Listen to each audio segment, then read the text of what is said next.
For nearly 20 years, John Peterson had worked as a gravedigger, and in that time, he had seen things most people would rather never imagine.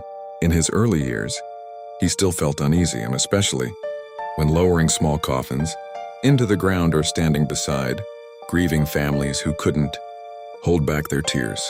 But over time, the job became just a craft to him. Like carpentry or masonry, he knew every path in the cemetery, every patch of earth. He knew where the soil was soft and where old clay lay just beneath the surface, making the shovel ring as if it struck stone. He disliked autumn the most, when the ground grew heavy and damp, and early darkness turned the cemetery into a field of endless shadows. One story, which happened 8 years ago, still doesn't let him rest. He rarely speaks about it, and never after sunset. In the village, an elderly woman had died. Her name was Martha Hale.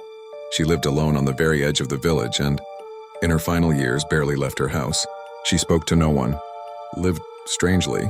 John didn't pay much attention to rumors. Over the years, he had learned that people always say strange things about the dead. But one detail stayed with him. Neighbors claimed that her lights burned late into the night, and sometimes voices could be heard from inside, even though no one had ever seen anyone visit her. She was buried in late autumn.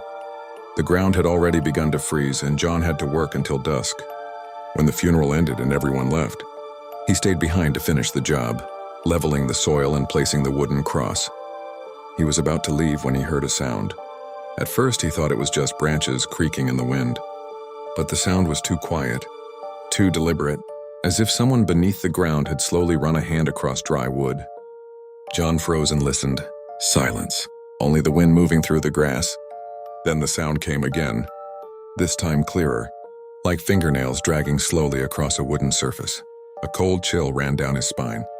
The sound was coming from the fresh grave.